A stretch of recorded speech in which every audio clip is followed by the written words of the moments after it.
الحمد لله نحمده ونستعينه ونستغفره ونؤمن به ونتوكل عليه ونعوذ بالله من شرور أنفسنا ومن سيئات أعمالنا من يهده الله فلا مضل له ومن يضلل فلا هادي له وأشهد أن لا إله إلا الله وحده لا شريك له وأشهد أن محمدا عبده ورسوله أدى الأمانة وبلغ الرسالة ونصح الأمة وجاهد في الله حق جهاده ودلنا على المحجة البيضاء على الطريقة الواضحة الغراء ليلها كنهارها لا يزيغ عنها إلا هالك. We praise Allah and we glorify His name and send blessings on His noble Prophet Muhammad ﷺ, his companions, his progeny, his household, and those who follow his footsteps until the day of judgment. So inshallah, today we'll continue with our talk on Salah, and today from the feedbacks yesterday after the demonstration, the wudu part, most people said was fine, but the Salah part, they said I kind of rushed to the extent that some beginners could not follow. So inshallah, our next class tomorrow, I will do a practical Salah again, but today I'm going to clarify mistakes, clarify confusions, special cases, and then tomorrow I'll do the practical all over again so we can get it better until those who are beginning to learn can get it. And when we all get it, then tomorrow I'll discuss special salawat like Salat al-Istikharat, Salat al-Janaza, Salah for rain, all these different special salah to discuss tomorrow. And then we're done with Salah. We go back to our tafsir, finish our tafsir in a day or two, and then we can do some motivational topics for the last 10 days of Ramadan, inshallah, that are coming. So it's going to be special topics, very heartfelt topics for the rest of the days of Ramadan, inshallah, according to the plan. So I have a book I would like to share with you guys. Let me bring it out here. So this book has, and I'm gonna share the link for you guys. Okay, at the end I'll share the link for you guys so you guys can have it. I'll share the link for the Dropbox so you guys can have the book. But for now, I'm gonna share the book here.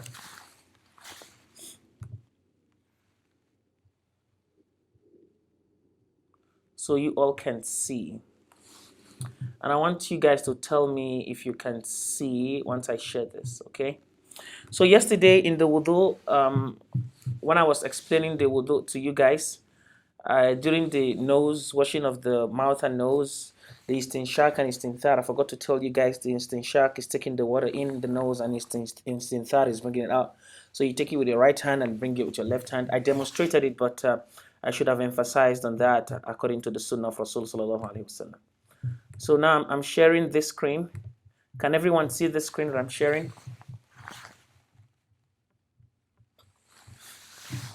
Okay.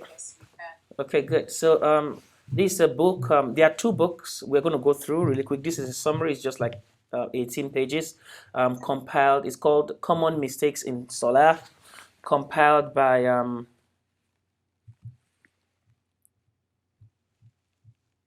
Sheikh Muhammad Bazmoul. I'm trying to bring this light to come on here.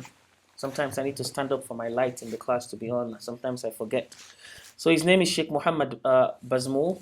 So he gathered these common mistakes in Salah. You can see from the first picture there, you can see he's putting a cross sign on the sujood of this guy who's making sujood with his hands flat on the ground. So this is a mistake. So this book is a pictorial demonstration of some mistakes in Salah, and then we're going to go into some words and a hadith, and he put some hadith there to show his evidence for why those mistakes are not good.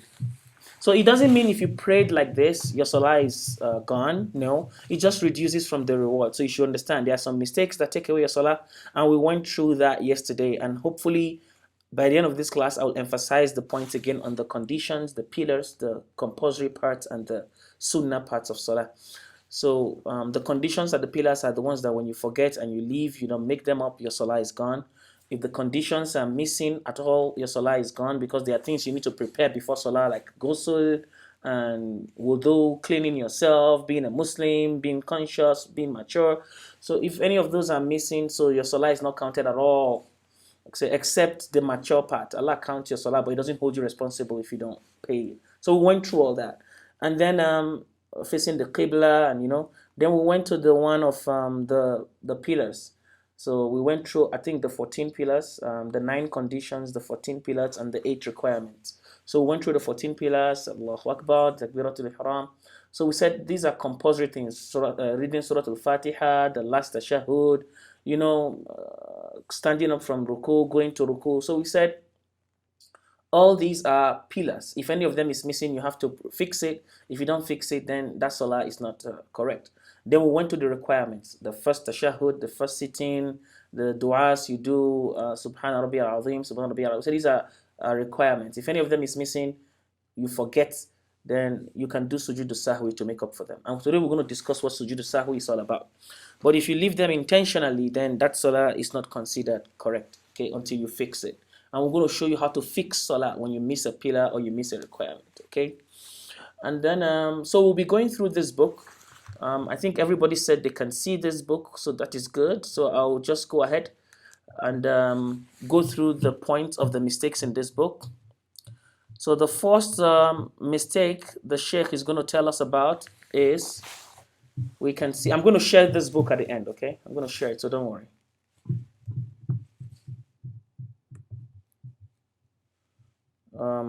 The first mistake here is negligence regarding the matter of sutra. I told you what sutra is. Sutra is what you put in front of you to pray. Is that okay? And it could be standing in front of a wall. It's a sunnah or mustahab, some people call it. It is it is sunnah to some school of thought. It is mustahab. It is preferable to some school of thought. And the hadith is there that the Prophet ﷺ said, do not pray except towards the sutra. So it prevents people from passing in front of you so they can pass in front of the sutra. And then the sutra is not compulsory for the those praying behind an imam. The sutra is only for the imam, and then the imam sutra, it covers the other people behind him. So that's why you see sometimes people pass in front of those praying behind an imam, and you see some people try to stop them, stop passing my front and praying. No, so long as you're praying behind an imam, it doesn't matter who passes in front of you.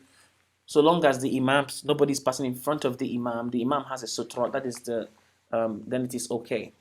Okay, that is about sutra. And somebody asked me about the length is the dhira', and I think I said it's the feet. Actually, dhira' is the arm's length, not feet. Some people said 2/3 of the arm's length, so a little shorter. So it's really something that should be really long, according to how the scholars have described it.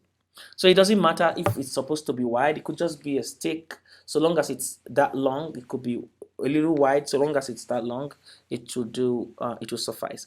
So we don't draw a line. You see in the hadith, Imam Malik, the drawing of the line is batil. So we don't draw a line or put a little cane there and say it is a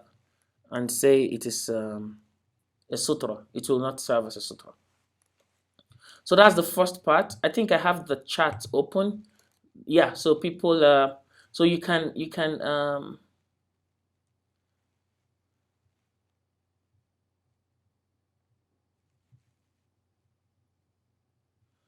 yeah, you can start putting your questions, and I'll go through them inshallah at the end. Yeah. Okay, so the next mistake is the women uncovering her feet. So we already said this, and also the hair, covering the head. So covering your head is part of the requirement of salah for the woman. For the man, the Prophet was known to cover his head when he prays. He put something on his head. So it's sunnah. It's good to cover your head, especially when you're the imam. You should follow all the sunnah because you want to get the maximum rewards for your people. Some imams pray without the head covering, without a hat or cap. It's okay. But those who cover themselves with the hat or the ghitar, they call it, they have more reward following the sunnah of Prophet Muhammad. Then for women, it is mandatory to cover your hair. And we went through this last time. We said if some of the hair is showing, little of the hair is showing, it's okay, not too much. We went through this the last time. So covering the feet, as Imam Shafi has said, it is upon the woman to cover everything in salah except her hands and her face. That's the only part of the place that people say it's okay. It's not compulsory for you to cover your palms and your face, but you must cover your feet, and everybody agree on that. And it's not by socks. Okay, you have to cover them with a cloth you're praying. So even if you are putting on socks, still cover the feet with a long gown that you are praying with, inshallah. So the next is exaggerating the spreading of the feet. So exaggerating the spreading of the feet or closing them too much. So you don't close them too much, you don't open them too much, and this applies to both men and women, not just men alone. Applies to both men and women. Okay? Applies to both men and women. So you should not open your feet too wide and you should not close your feet too much. You be moderate about it. When the Prophet was asking people to do sufuf, to arrange their rows, he usually tell them to adu bain al manakib wal aqdam, to balance between their feet and their shoulders. So that's what most scholars say. The distance, if your feet is open up to where your shoulders is, that's the maximum you should go. So that's the maximum you should go. Then you can have toes to toes and shoulders to shoulders in the line when you're praying. So the next one is audibly pronouncing the intention. We've talked about this, that the intention is in the heart. You don't have to say nawaitu solatu subuhi fereda iktida bili imam. So you don't say that, okay? And then the next one is tuckling the garment or rolling it up. So this is very important. Most of us don't know. For those of us who are wearing shirts, it doesn't. If you have your shirt tucked into your trousers as part of your dressing, that's fine. But if you fold in your shirt, you're folding your shirt when you want to pray. You fold the arm. It's not good. So even if you fold it during wudu, when you want to pray, you release your shirt. In some narrations, it says that your clothes are praying with you, and you don't want to constrain them from praying. So you release your sleeves when you are praying. You don't fold them up. You don't fold your clothes in any way. Okay. So the Prophet said in the hadith, I was commanded not to tuck the hair or the garment in prayer. Then carelessness is the next one. Carelessness or exaggeration in the opening takbir. So the opening takbir, some people will say Allahu Akbar to the back, some will say Allahu Akbar just like this. They just raise their hand up a little bit. So that is not correct. So you have to try to be moderate. So the Prophet was known to raise them parallel to his shoulders or parallel to his ears when he says takbir. And we did this in our practical salah in the demonstration.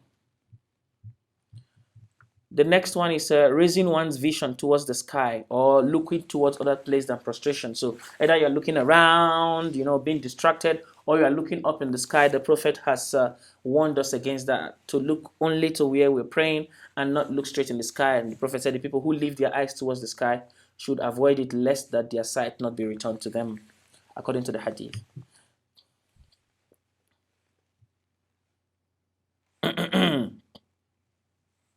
Then the next one says covering one's mouth in salah. So it is prohibited, except if it's for health reasons. Maybe he has a bad mouth odor, he has a disease, or that's different. But except that, just covering your mouth for no reason in salah, it's prohibited. Okay. So the Messenger of Allah has forbidden, the authority of Abu Hurairah in the hadith, he says he forbade a man that the man should cover his mouth in prayer. Okay. Okay, so the next one says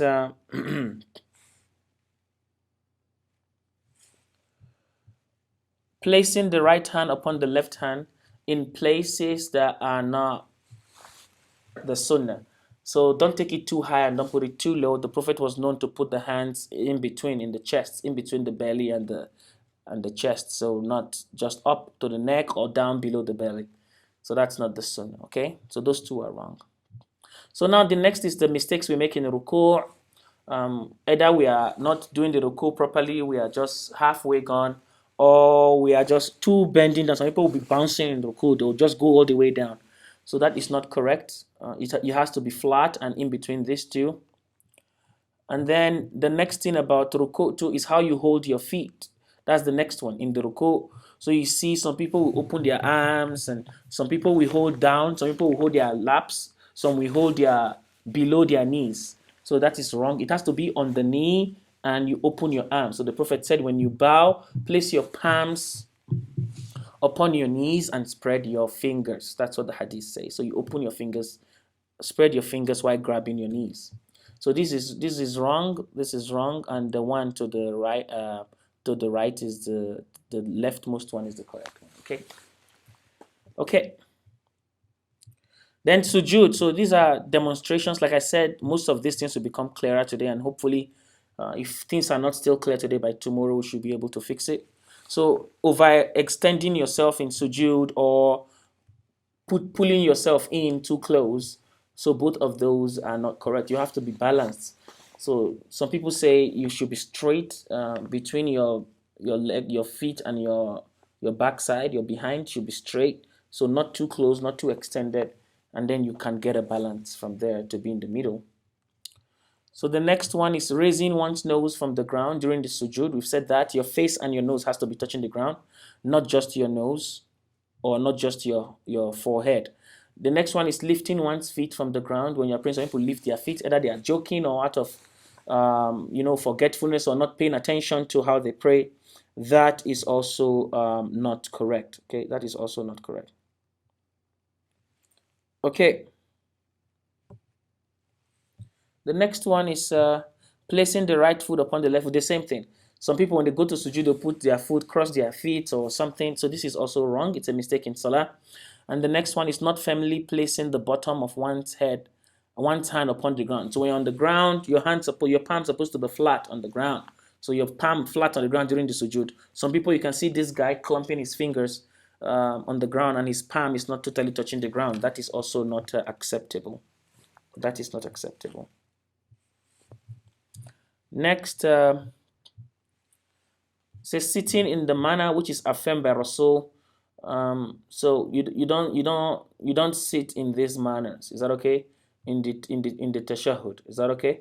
So you don't sit like this and you don't sit like this, except if for health reasons or for you don't know how to sit very well. You need to learn how the Prophet ﷺ sat, the tawarruk and iftirash, and I'm going to explain those in our next class since they are not demonstrated here, inshallah. So the next one is moving the finger in manners which oppose the prophetic hadith. Yeah. So the Prophet was the correct way the Prophet did his tashahhud, as you can see here, was that he will point out his index finger and he will use the middle finger with the the thumb to make a circle. Is that okay? Like this. Is that okay? Like this. And then he will count, or he will stay straight depending on the school of thought you want to follow. Okay. Okay. And when he's in tashahhud, he looks at the finger that he's using to count in his tashahhud. Okay.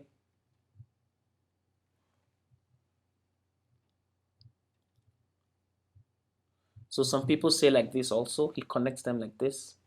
Some say he forms a circle. So any one of those is okay. Like this, like this, like this, like this. Okay. Or the index finger is. Some people will just put the hand like this and they'll not do anything. They'll just be doing like this. Is that okay? So that's another mistake on its own. And then when you are in your tashahhud, the next mistake is don't put your hands on your laps. Put your hands on your knees. Is that okay? Your hands go on your knees, not on your laps. Is that okay? So the Prophet was known to put his hands. So this is wrong to put your hands on your knees, on your laps. You have to go, or your thighs. You have to go to your knees. So your hands have to extend up to your knees when you hold for tashahhud. So pointing when saying taslim. So some people do it, assalamu alaikum wa rahmatullah, assalamu alaikum. So they move their parts like this, their hands. So the Sahabas used to do that, but the Prophet stopped them from doing it. So it's not. So he called it, they are the tails of wild animals when you do salamu alaikum, salamu alaikum. So you don't do that. And some people, when they say salamu alaikum, they'll be shaking their head, assalamu alaikum wa rahmatullah, assalamu alaikum. You don't have to do that. That's not the sunnah. Just salamu alaikum to the right, assalamu alaikum to the left. You don't have to say assalamu alaikum. Assalamu alaikum. Assalamu alaikum rahmatullah. Assalamu alaikum rahmatullah. Okay. So, and you see, this is a very quick book on the mistakes. So, this is just the summary of some other things. Intertwining your fingers. So, like this, the Prophet warned against doing like this in the masjid, not just in salah. You are sitting, you're just crossing your fingers. You're just doing it unconsciously. You know, you're just waiting for prayers or during prayers. The Prophet warned against that. Is that okay? Then, also preceding the Imam or coinciding with his movement in prayer. It's not allowed. Some people are very fast. Before Imam goes to Sujood, they've gone to Sujood, or they follow the Imam immediately. It is good to follow the Imam when he finishes, but you need to wait. The Sahabas and the Hadith were known that they wait for the Imam to go to Sujood, then they go. So you have to be careful not to coincide with the Imam or go before the Imam in any act of any part of the prayer.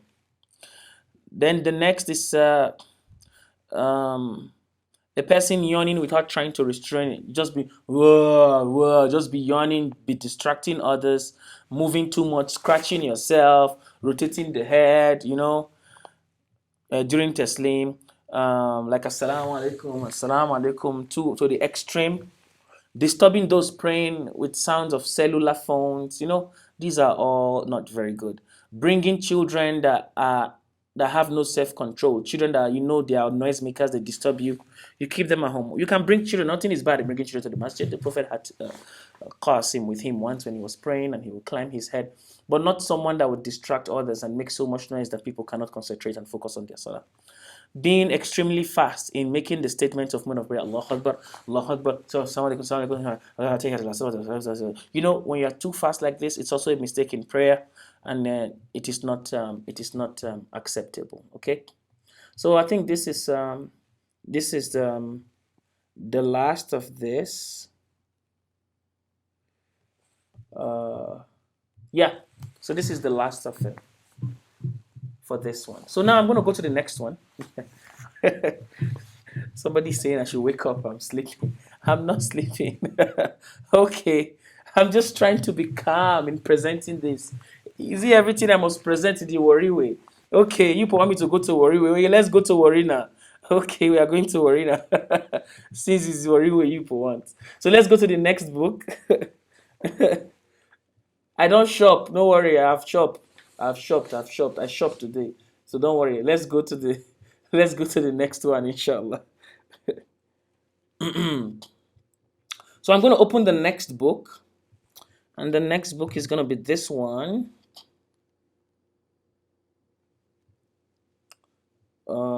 No, we've seen this one already. The next book will be this one, I guess. So can you guys see this? Can you all see this different book here for this one that I'm putting down? Not that one, not this one. Okay, this one.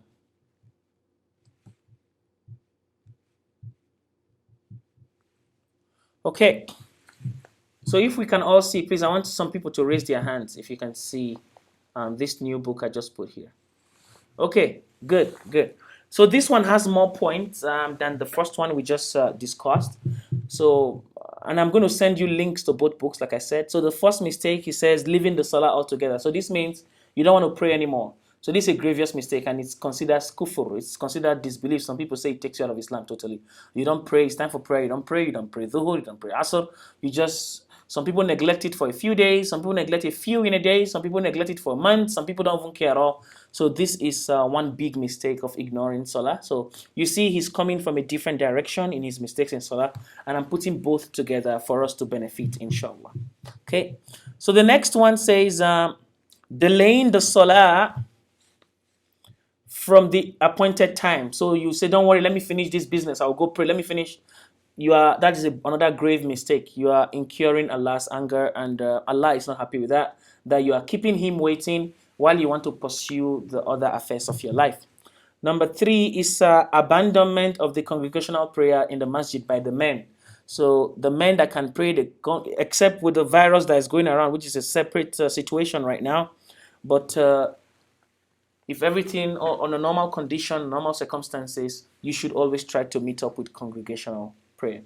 So we've talked about number 4, lack of tranquility, called tama'nina, and number 5, proper reverence and humility, the khushu'. So if you are lacking this, they reduce from the reward of your salah. You're not focused. And like I said, let me see if I can add a link for the khushu' slides, how to get concentration in salah. I'm going to put that here, inshallah. I'll add a link to that at the end. Please remind me at the end. Let me create a link for the khushu' in salah. Meanwhile, let me go back to where I was. Oh man. Okay. Then number 5, lack of proper khushu'. We've talked about that. I will go in details. Number 6, we've discussed number 6 before, preceding the imam. Number 7, standing to complete a missed rak'ah before the imam has completed. So this is very common. So some of us, before the imam say assalamu alaikum warahmatullah, assalamu alaikum warahmatullah, we already stood up to complete the missed rak'ah. So you have to wait for the imam to say the 2 taslims before you get up to too. So Imam will just say Assalamu alaikum before you've already gotten up. Is that okay? So that is a mistake. Then making the intention aloud, we've talked about that. Not reciting Fatiha in Salah, we've talked about that. Then number 10 is recitation of the Quran in Ruku. So in Ruku and Sujood, it is forbidden for you to recite the Quran. Okay? Except you are making a dua that is coinciding with a verse of the Quran. رَبَّنَا تَقَبَّلْ مِنَّا إِنَّكَ أَنْتَ السَّمِيعُ الْعَلِيمُ. Is that okay? رَبَّنَا آتِنَا فِي الدُّنْيَا حَسَنَةً. So scholars say that's fine. So you have the intention of dua. That's why you're saying it. Not the intention of reciting Quran inside your ruku or your sujood. That is prohibited. Very, very prohibited. Then we've discussed number 11 and 12, raising the eyes to the sky, looking around unnecessarily.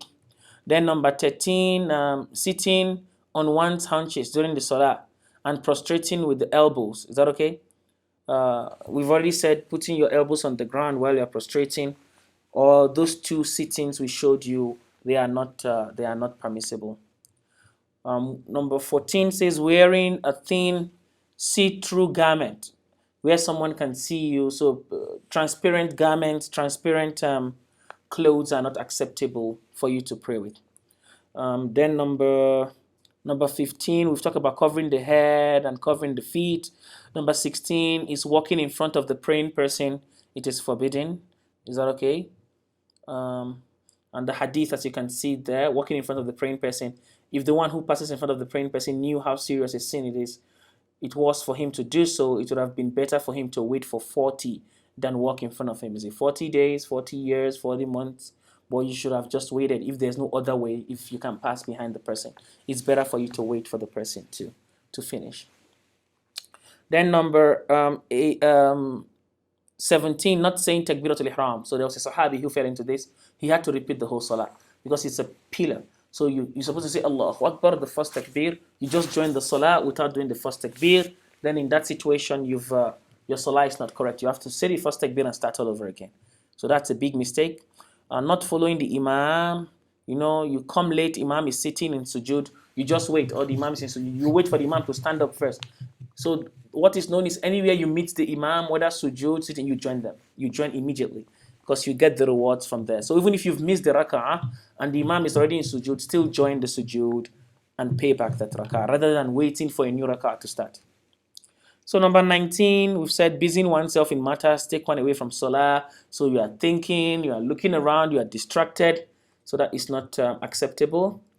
And then we have number 20, placing or playing with one's clothes or watch or the like. You're playing with your watch, playing with your clothes, checking yourself during Salah. Oh, there's a stain here. There is, that is unacceptable. And then number 21, closing the eyes for no reason. So if closing the eyes gives you khushu', most scholars say it's fine. But just like that, you want to close your eyes, it's not acceptable because it's known to be the practice of the Jews and the Christians. So eating or drinking or laughing out loud during Salah. You can't eat during Salah. You can't laugh too much during Salah. Some people will be praying, they'll be laughing. It spoils your Salah. You have to start that Salah all over again. Then the next one is raising the voice in recitation to the point of distracting those around you. Subhan Rabbil Azim, Subhan. Some people are very distracting. Subhan, Subhan. So you'll be like, Rahman. Somebody will not even focus because they are praying around you. So it is not good because it happened in time of the Prophet. Prophet was reciting in Dhuhr and somebody was reciting behind him. And the Prophet was like, what are you doing? Are you trying to compete with me in the Salah? So the thing is you don't read aloud to distract others. Crowding in on those who are praying. That's number 24. You should not crowd people who are praying. You should not, the line is full. You're still coming to join the line. You want to press yourself in, trying to cause inconvenience for those who are praying. Not making the line straight. This is a big mistake today. Some people don't even join their toes anymore. The lines are so scattered and bent. So this is not correct. So the Prophet will ever say, Aqimus Salah. And the Prophet ﷺ has likewise said, straighten your lines, for verily, فَإِنَّ تَسْوِيَةَ الصُّفُوفِ, straighten the lines, min tamami salah, is part of the correct performance of salah. And this is for both women and women. There is no difference between the salah of men and women. Then number 26, raising the feet from the ground, we've talked about that. 27, putting the right hand upon the left hand, raising them to the neck, on the belly. We've talked about that. 28, we're going to 40. This book has 40. So we're going to go through all the 40, and then I'll start taking your questions, inshallah. Number 29, another 28, hastiness for some imams. So some imams, they rush when they pray. It's not good. You have to be calm and, make time for people to do their dua. That's why some people don't pray behind some imams. Like they'll take off, this imam is a rocket imam, jet. So don't pray behind rocket imams. Raising the hands at time of sujood, when rising. Some people, they raise their hand, Allahu Akbar, during sujood, or Allahu Akbar while standing up from sujood. This is not known of the sunnah. Although there are some ahadith that some people say the Prophet did that, but Allahu Alam, this is the opinion of the person of this book. Then number 29 is not taking care to make sujood upon the 7 limbs. We've talked about that. And number 30 is not caring to learn the rules of Salah. So you don't care to know the conditions, the pillars. You just want to pray. You just pray and for praying reason. So that is also a mistake on its own. That's number 30. And then carelessness in reciting al-Fatiha. This is important. So when you make a mistake in your recitation of Fatiha, that Salah has spoiled totally. Totally gone. Alhamdulillahi Rabbil Alameen. Instead of Al-Alameen, you say Al-Alimeen. Alhamdulillahi Rabbil Alameen. Alameen, you say Alimeen. You've spoiled the meaning. Most scholars, not even some, almost all the scholars, they say if you make a mistake, it's agreed upon in the 4 schools of, if you make a mistake in your Fatiha that changes the meaning in any way, either a harakat or a letter, that Fatiha don't go. No be Fatiha you read, maybe na Salati Fati. That is Salati Fati, that is not Fatiha. So I don't know. If you are doing Salati Fati, that is not accepted for us in our Salah. They want Fatihatul Kitab. Alhamdulillahi Rabbil Alameen. Ar-Rahmanir Rahim. Alhamdulillahi Rabbil Alameen. Ar-Rahmanir Rahim. Maliki Yawmiddin. Iyyaka na'budu wa iyyaka nasta'in. All this one you are doing is not tajweed. Everybody will say, that guy can recite Quran. Oh, come and listen to him. You are saying, Alhamdulillah, Rabbil Alameen. Who is Rabbil Alameen? Allah is not Rabbil Alameen. Rabbil Alameen. Rabbil Alameen.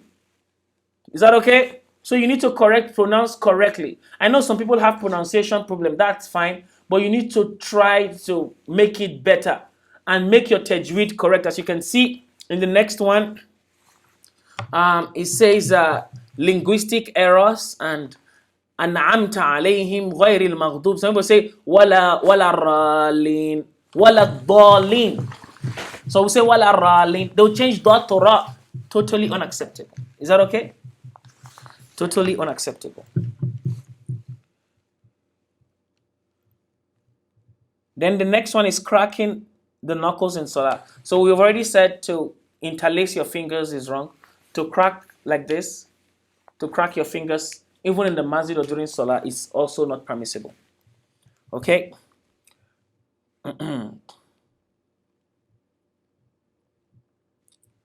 Okay. Intertwining the fingers, we've talked about that. Number 36. Number 37, putting forward someone to lead that you know there are people who are better than them. This is the politics in the masjid. You know, this is the Hafiz of the Quran. He recites the Quran better than anyone else. But because of politics, he's not from your tribe. You want somebody from your tribe to lead prayer. You say, hey, brother, tafaddal. No. You see? So when you bring politics to masjid, you are spoiling your salah in that masjid. So I've said improper recitation of the Quran, and I've talked about that. Some people will be very fast. You have to use tajweed. You have to pay attention to the letters. You have to pay attention to the rules for you to get your maximum reward and not lose your salah. Yeah, number 39 says some men pray behind women. This is wrong. No matter the condition, a man should not pray behind a woman. Even if it's a little child, except the little child doesn't know how to pray. If it's a little child, 10 years, 11 years, that knows how to recite and can pray, let that child lead you, as the Prophet allowed a 10-year-old to lead a new community that accepted Islam because he was the best among them who could recite the Quran. And then number 40 is women coming to the masjid with beautified and made up face. They use makeup. They'll paint here, paint here, paint here, paint nose, paint lips, paint hair, and they'll come to masjid. Assalamu alaikum. It's time for Salah. You just carry makeup to masjid. Assalam. You now be showing all your fingers, your painted fingers. Assalamu alaikum. Let's go do some salah. So all those show off makeup is not for masjid. Keep it at home or your women's circus. Don't bring it. Don't bring all those wala to masjid, please. And then don't design yourself with things that will make men start looking at you in the masjid. You're not supposed to be in the masjid in the first place. The best prayer for the women is at their homes. No matter the prayer, even if it's in Mecca, the Prophet ﷺ said the best prayer is in their homes. If you pray Zuhur in Medina, Mecca and Medina, and a woman prays Zuhur in her home, the woman that prays Zuhur in her home has more reward than you. That's what the scholars say. Because the prayer of the person is better in the home for the women. So now, to conclude, I have some special cases I want to really run through before I go through the questions. Let me see if I can open those. Okay. Yeah, I don't have slides for those. So let me share the slides first so that while I'm talking, I'm going to stop sharing this. I'm going to share the slides now in the chat section. Oh, we can't see the demonstration with his hands. I demonstrated already. Oh, I thought you guys could see me. Okay, if you couldn't see me, sorry about that. So those are the two books I just did. Those are the Dropbox links to the two books I just posted for you guys. So you can download them from there immediately in PDF forms.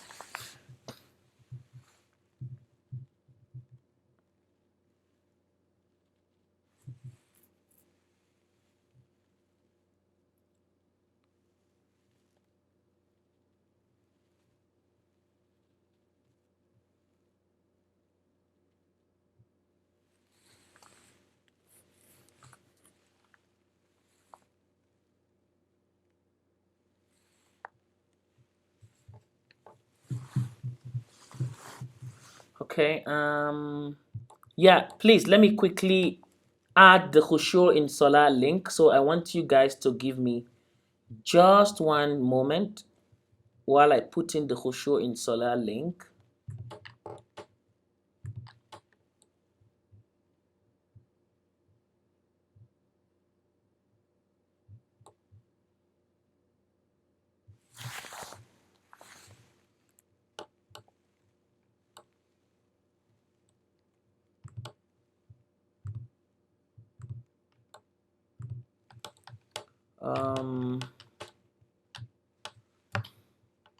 Where are you? Where are you? Where are you? Where are you? Sorry, I'm almost there. I'm getting it. Almost there, almost there. Let me see.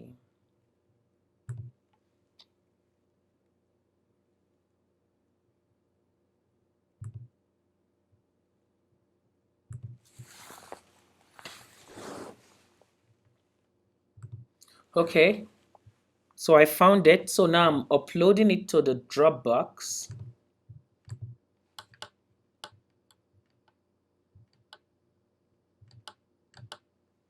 And then I'll create a link really quick and then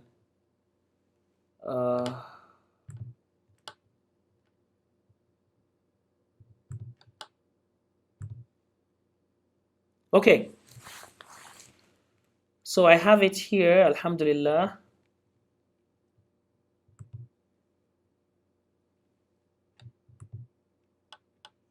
Assalamu alaikum, Ustaz. Wa alaikum assalam. Are you going to discuss khushu? No, I want to share a slide on Khushur for people to go through. So I'm not discussing Khushur. People have been asking because I told them I have a slide that is detailed on how to attain Khushur. And I don't want to talk about it now. Maybe we can talk about it, but I have the slides for people who want to go through it. So I want to share a link. Oh, okay. How much longer do we have for Q&A? We have 40 minutes still. So, but I have special cases I want to discuss about. I can move them to tomorrow, so we'll just do Q&A if you want. We need to finish by... Note, I know. So that's tomorrow, right? Okay, yes, sure. Tomorrow is Monday, so let me see what I can do today. You know, there's a lot to do and we have time constraints. So we'll see what we can do as time goes along, okay? Khair, inshallah. I'm still trying to see how to do this.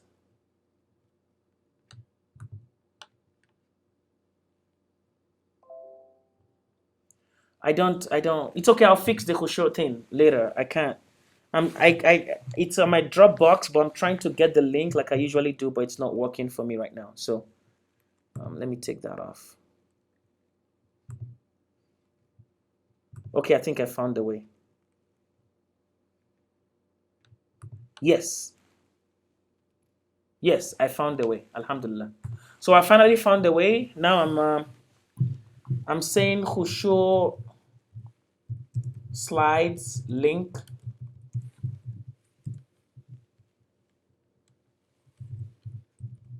To Dropbox.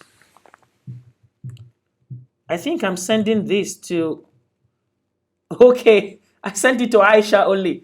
Aisha, thank you for helping me resend to everyone. I'm sorry. Okay. Okay, now I think I'm sending to everyone. Okay, here, inshallah. So that's the khushu link. And we've had the other slides. I've sent those. So let me go straight to the questions. And I know there's a lot to discuss. So we don't. If we want to discuss Salaah alone, it can take us another whole Ramadan. Salaah alone can take us another whole Ramadan by itself. So let me go through the questions now so we can conclude. The first, yes. I pray my witr salah after my Isha salah. Now that Ramadan has started, should I wait after I pray tahajjud before Fajr prayer? Yeah, that's the best. If you can wait, if you pray tahajjud, pray your tahajjud and pray your witr, that's the best. The companions were known to pray witr just before the Fajr. Just towards the Fajr, just before Fajr starts, they pray witr. So that's the best time to pray witr. Okay? The first link is invalid. Please, I just tried to download. Oh, the first link.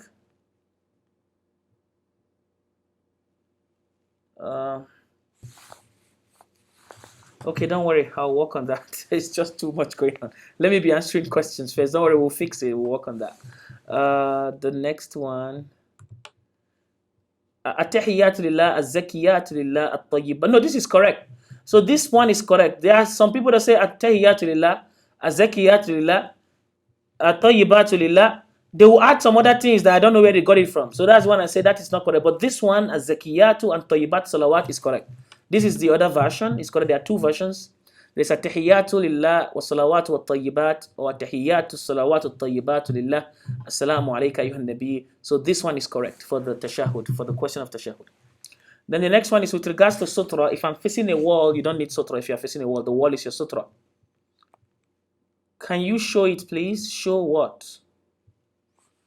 Salam, please, could you share slides from yesterday? Slides from yesterday? Did we have slides yesterday? Yesterday was Salah. We just discussed Salah and practical. We didn't do any slides yesterday. But if you mean the video, I'm still working on that.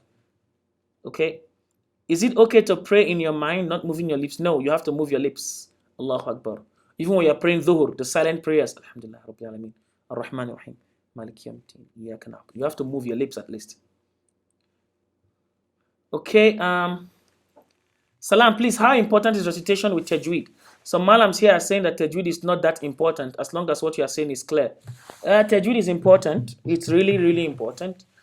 Everybody doesn't have to perfect tajweed, but everybody know how to recite correctly. So knowing how to recite correctly might not mean you know tajweed. So pronouncing correctly is what is expected. For example, I say, Alhamdulillahi Rabbil Alameen, Ar-Rahman Ar-Rahim, Maliki Yawmiddin. I'm not applying too much tajweed, but I'm reading clearly. That's acceptable. Is that okay? That's acceptable. Some of us think tajweed is how to read. Some of us don't know.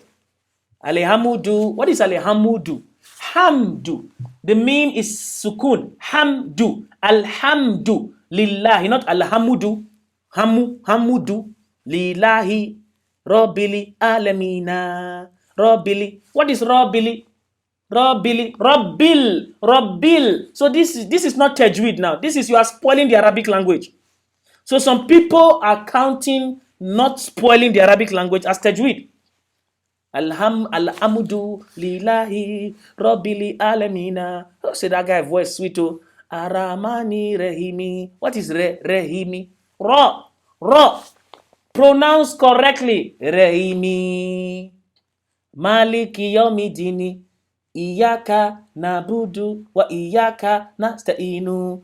Idina siratal mustaqima sirata lazina anamta alayhim ghairil magdubi alayhim wala ralin. No, that is unacceptable. Go and pray again or find Imam. Is that okay? So tajweed is not compulsory on everyone, that's correct, but reciting correctly is compulsory on everyone. We are praying as a family, my husband leads, and his pronunciation of Sutra al-Fatiha, he said, Wala balin, instead of follow oh my goodness, God, can I follow him? No, don't fight with him. Don't say your prayer alone. He's not correct. Some Hajjah cannot tolerate nonsense. I appreciate it.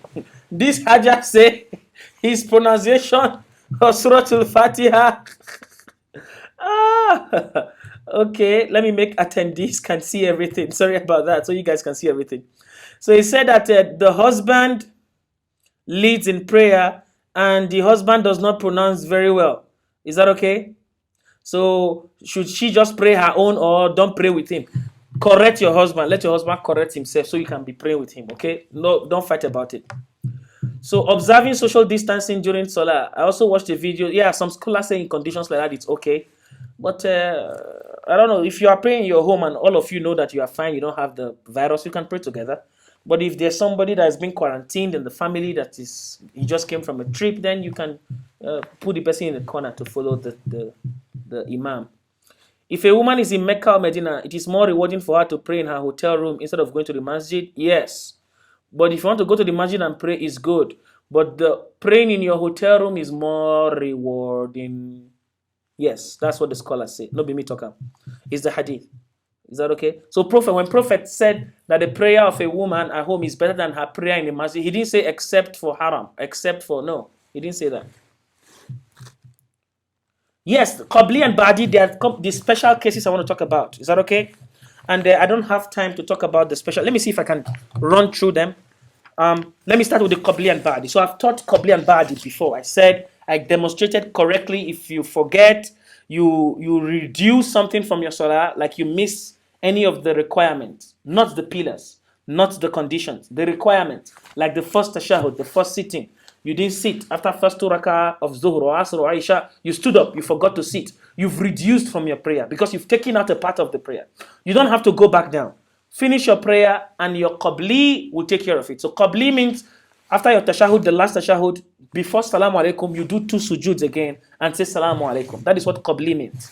Ba'di means after the last tashahud, you say Salamu Alaikum before the 2 sujood. Without another tashahud, you say Salamu Alaikum again after the 2 sujood. That is Ba'di. So you do taslim twice. Ba'di is for when you add. For example, you are praying Fajr. After the first rakah, you sat down thinking you finished. Oh, you remember it's only one you prayed, you stood up. So you've added. Sitting now in between the 2 rakah is not acceptable. It's not. So that's an addition. So in that case, you do Ba'di. When you have a doubt, you are not sure, have I prayed 2 or 3? The Prophet said, assume you've prayed 3. Assume the lesser one if you are not sure. And pray 4, complete it. And then do Qabli or Ba'di. Anyone then is fine. Is that okay? Anyone there is fine according to the 2 hadith of the Prophet Muhammad sallallahu alaihi wasallam. So I hope I have used this short time to explain that quickly. And then, so what about Isha prayer? Can it be delayed? Yes, it can be delayed till sometime around just before you sleep. Don't sleep before Isha. That's it. So it's better to delay it before you sleep. That's the only prayer that can be delayed. That is better delayed. Is there any ruling on wiping the face with the palm after dua? The Prophet used to do it for the dua before sleeping, not any other dua. So some people, every dua, Ami, Ami, Ami, no, Ami, oh, Ami, Ami. Any dua to pray for me, Mala, pray for me, Ami, Ami. I beg. The Prophet did not do it like that. Some people are now exaggerating. The Prophet only did it at certain circumstances. Okay. Are you saying there is no much reward for women who make efforts to pray congregational prayers in a mosque? e.g. Juma and Taraweeh. No, a woman who prays Juma in her house, who prays Dhuhr in her house, has more reward than you that want to pray Juma. You will have reward for Taraweeh prayers, of course, but the one who prayed Taraweeh in her house has more. There is no argument about this. This is clear. There's nothing. In as much as you want to go pray, if you know the reward of praying in your house, you will not leave your house to pray. I'm not joking. They receive less reward, of course, for those who pray the prayer at home. So except if the person who is praying at home did not have khushu, did not have, so her reward might reduce, but her prayer at home is clearly better. So if, say, we pray the same, I pray in the masjid and I pray at home, we pray the same way, or I have an imam that leads at home and I pray at home, my prayer at home is better than your prayer in that masjid. You don't have to delay prayer. Is that okay? Waiting for a member of the congregation, except if the imam. Some people, they do it to politics. The person who builds the mosque, if the person has not come to masjid, they cannot pray. No. The only person you should wait for in the masjid is the imam. Is it permissible to pray witr twice after Tarawih? Yes, I already said that it's permissible. If you're afraid you might not wake up, you pray witr, and then when you wake up, you pray another witr to cancel that witr. And then you pray your qiyamul layl and end again with another witr. That is also acceptable. The second link did not match any document. Okay, all these links are giving problem. Don't worry. What I will do is I will send these books as attachments. Email us if you want this book to fidnetwork2013@gmail.com. I'm sending the email to everybody. So email us, just say Salaah books, Salaah materials. We'll just put the PDFs and send to you immediately, okay? I said Isha is the only Salah that's okay to delay. The best time for Isha is the later time. The other Salat are the first times. If you pass gas immediately after Salah in Salah, should one perform ablution constitute the prayers? No, you don't need ablution to pray the du'as. If you pass gas after Salah, say your du'as are fine. You don't need wudu for du'a. Is it compulsory to rinse your mouth after eating dates before Maghrib? If the dates are going to disturb you, if you are going to be distracted, you'll be like, you are praying. So if that's going to disturb you, you rinse your mouth. So when you eat any food that's smelling or anything that will cause distraction in your salah, rinse your mouth. Now I think everybody can see questions because I just opened it. When you recite out loud Fatiha in Dhuhr or Asr, what should you do? What do you mean when you recite out loud Fatiha in Dhuhr? What should you do? I don't get the question. What should we say between two sujoods? I've said it. Rabbi Gfirli. Yeah? That's a mistake. Like you forget when you recite out loud. No, I've already said you can recite out loud. It doesn't matter. It doesn't spoil your prayer. Reciting silently or out loud is a sunnah. So if you forget and recite out loud, your prayer is fine. Even for Dhuhr and Asr? Yes, your prayer is fine.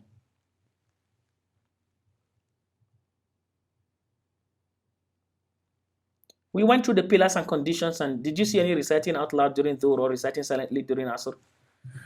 So reciting out loud is, especially when you're in the masjid. Some people, when they finish praying Fajr, you miss a Salah in Fajr, you see them, Alhamdulillah, Rabbil Alamin, noise everywhere.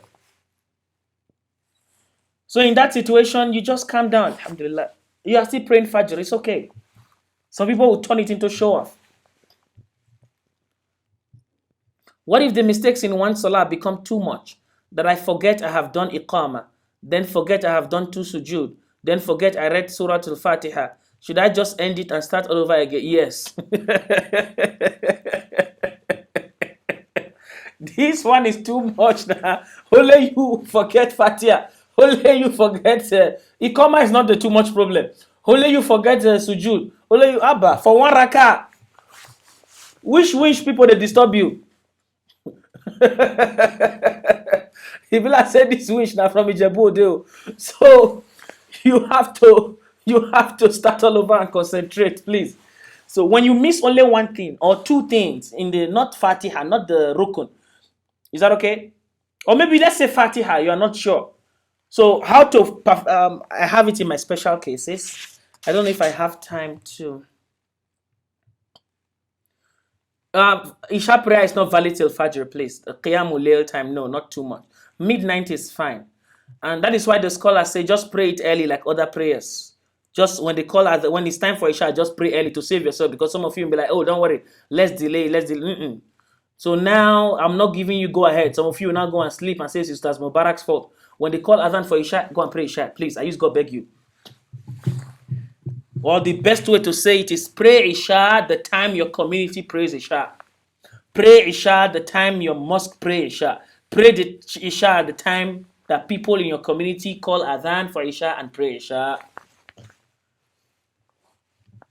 Do you have to repeat witr in tahajjud? You've already prayed with 2,000. Yes, because witr is supposed to be the last prayer before fajr. That's what witr is. So by the time you pray tahajjud again, you've lost the notion of witr already. Okay. What else? So talking about if you miss, let me tell you that. So let me run through this really quick in the 5 minutes, since we don't have much questions again. Okay, we don't have much questions again. The traveler's prayer. When you're traveling, it is good. Some people say it is a sunnah mu'akkad, an affirmed sunnah for you to pray. You must cut your prayer. But if you are traveling, you say, I don't want to cut my prayer, I want to pray completely. It's your choice. But the Prophet said, if you cut your prayer, you have the same reward as someone who prayed completely. So why waste your time? And the Prophet said, Allah wants you to enjoy that qasr the same way He wants you to do the compulsory part. So some other scholars say it's mustahab. It's okay. It's liking to do it. So what are the rules of qasr? Okay. You combine Dhuhr and Asr.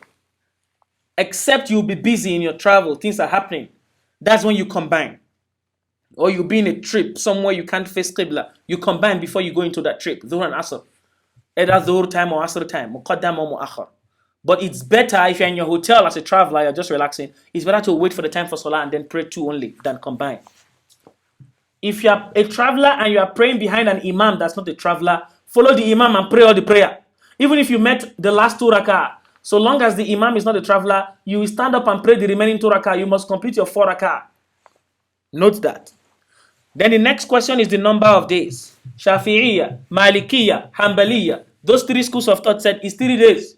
If you're going to stay less than 3 days or exactly 3 days, not more than 3 days, you know you're going to stay 3 days, you can pray qasr. But if you know you're going to spend more than 3 days, you're going to spend 4 days, 5 days, don't pray qasr at all.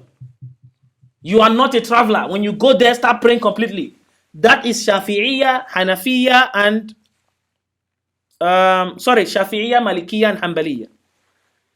Then Hanafiyya said 15 days.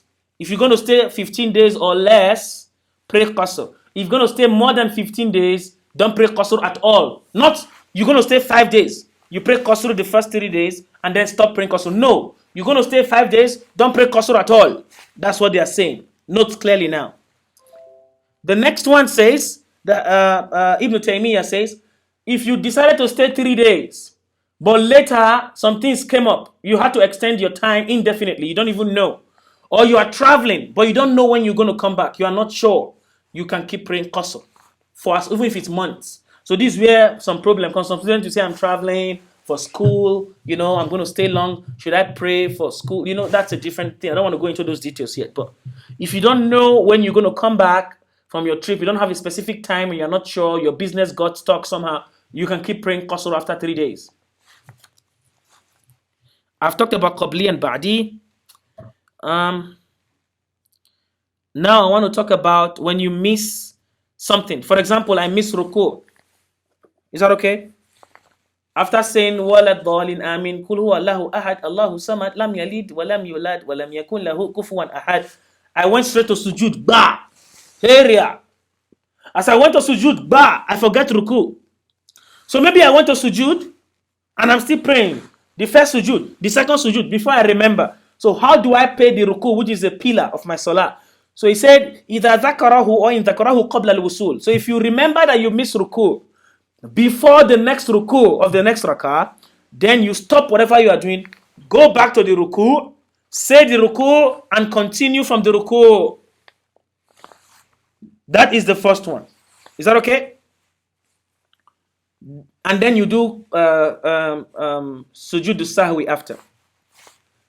Then the other one says, but if you didn't remember you missed ruku until the next ruku, that's when you remember you didn't do the first ruku, then don't worry. Since you're already there, going back is going back to ruku. So you're already in the ruku you missed. Continue praying from there and cancel the rakah you missed ruku. So that rakah that you did ruku is now your first rakah. And then you do sujood sahwi after. That's number 2. Number 3, if you didn't remember you missed ruku until after the whole salah has passed, the end of salah, that's when you remember, then go up and make a whole rakah again. Make a whole full rakah again to make up for that rakah that you missed ruku. Just that one rakah and say salam. That's all you need. And then some people say, no, you don't need to go back. Just cancel the rakah. That is the position of Ibn Uthaymeen and some people like that. But most scholars say you only don't go back when you are at the same spot as the mistake you made. Okay. Now, Jalsatul Istiraha, someone asked, you sit down, you are praying Fajr. After the first rakah, you sit down a little bit, just like the same level of the sitting between two sujood. And then you stand up, you rest, Jalsatul Istiraha. It is sunnah, it is mustahab, and they call it Jalsatul Awtar, the sitting between odd numbered rakah. It is not something you do all the time because there are hadiths that the Prophet didn't do it, and there are hadiths the Prophet did it. So do it moderately. Don't do it all the time as if it's a compulsory part of Salah. Because apart from Shafi'i, other schools of thought didn't see it to be even part of Salah. They just see it as a sunnah. If you want to do it, do it. Okay? Excuse me.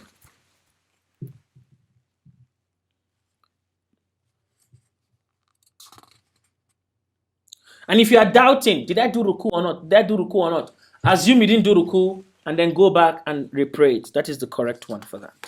The last one I want to conclude with is rubbing your head. Some people will rub their hijab during wudu or their turbans. The Prophet used to do it.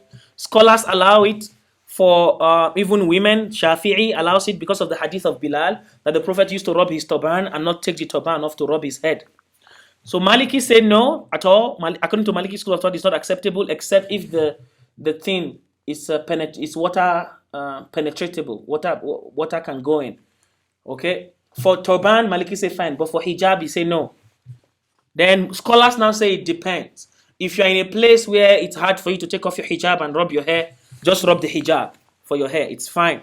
But if you're in a place that's conducive, then rub your hair and take off the hijab. So that's the final conclusion by scholars. I'm going to stop here. Let me see if there are more questions. Can I repeat the part only, then continue in Fatiha? No. Is that okay? Because you are now mixing verses. So if you make a mistake in Sirat al-Lazina, start from Sirat al-Lazina and continue. Can you hold the book to recite Kunut during Witr? Can you listen to recitation from your phone for Witr? No, don't listen. You can hold the book and recite Kunut, but you don't listen. You're not the one praying. Somebody else is praying for you. Okay? What was your response to reciting Kunut from a book for Witr? The line was not clear. I just said it's okay. You can. Can you not just redo the whole salah if you miss a ruku? I've explained that in details. I hope that is clear now. I explained that whole missing ruku in details. I'm not sure I can. Let me see if I can repeat it. Time has already gone. So you missed ruku, you went to sujood. During sujood, you remember you missed ruku. Get up and do the ruku and continue. But if you didn't remember till the next ruku, then just continue and forget the ruku, the rakah with the missed ruku. That one you did with ruku becomes your correct first rakah. Forget the other one. If it was your second rakah, you missed ruku, your third rakah becomes your second rakah. Forget the second rakah. Like that. Some scholars say yes, just forget the whole rakah and start all over a new rakah. Any one you do is fine. Okay, that's just the best way I can summarize it right now again. So, salam alaikum everyone, and thank you. We have our teenage special lecture today coming up for both.